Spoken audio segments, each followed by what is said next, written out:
Arcosphère.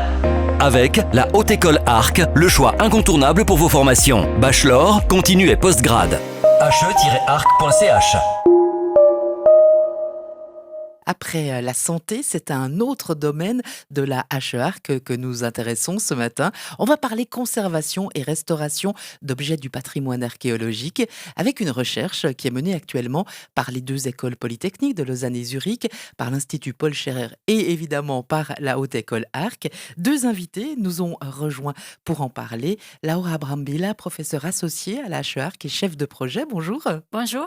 Et puis Élodie Granget, qui est assistante de recherche et conservatrice restauratrice à la HEARC également. Bonjour. Bonjour. Le projet Corinth, c'est le nom de cette étude qui a démarré il y a plusieurs mois. Alors on parle ici de corrosion du fer dans un milieu poreux, vous nous expliquerez ça tout à l'heure. Le but de cette recherche, Laura Brambilla, c'est quoi ? En fait, le but de cette recherche interdisciplinaire, c'est étudier la corrosion et ses mécanismes dans des environnements qui sont opaques et donc cachés. Normalement, on étudie ces types de mécanismes en sortant les structures en fer de ces environnements. Mais dans notre cas, on veut utiliser des techniques d'imagerie innovantes, notamment les rayons X et les neutrons, pour pouvoir visualiser et étudier cette corrosion sans sortir les structures du fer. Élodie Granget, pourquoi c'est si important cette étude pour l'archéologie ? Le matériel archéologique et donc beaucoup d'objets en fer, entre autres, sont restés pendant plusieurs centaines, voire des milliers d'années dans le sol, qui est donc le milieu poreux et opaque dont on parle ici. Et elles sont restées pendant des milliers d'années comme ça, et plus ou moins stables, parce que l'environnement change très peu. Donc dès qu'on les sort, on leur implique un gros choc, et mieux comprendre les mécanismes de corrosion et l'état dans lequel ils sont avant cette extraction, ça nous permet à nous d'anticiper les risques qu'on prend et le genre d'impact que ça aura sur les objets, et donc de sauvegarder le patrimoine d'une meilleure manière, de garantir plus facilement l'accès au public aussi, parce que c'est des objets qui sont détruits lors des excavations, c'est des objets qui ne finiront pas dans les musées. Donc on prend un coup d'avance finalement. Effectivement. Cette recherche, Laura Brambilla, elle a des implications qui vont au-delà du domaine archéologique. Tout à fait.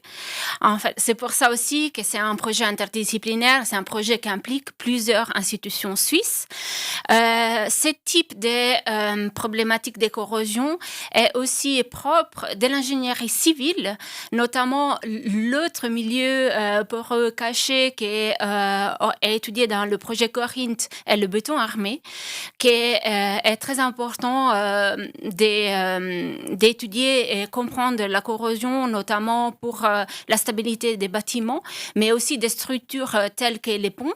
Si on pense à l'accident qu'il y a eu quelques années à Gênes, voilà, on pourrait essayer d'éviter ce genre de problèmes.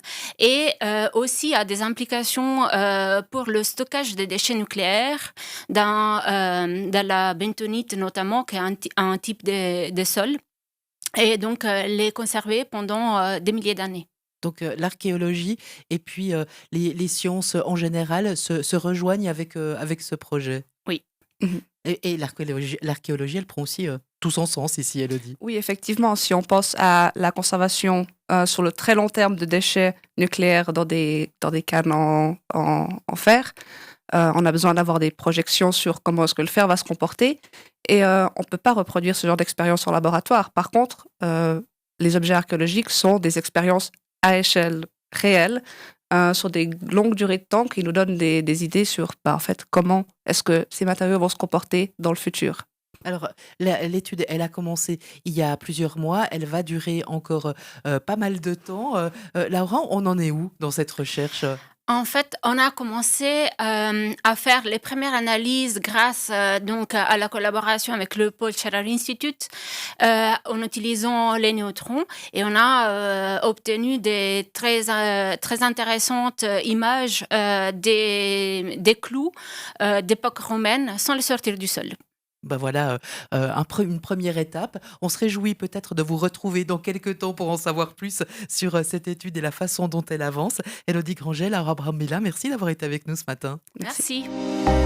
Arcosphère avec la Haute École Arc, le choix incontournable pour vos formations. Bachelor, continu et postgrad. he-arc.ch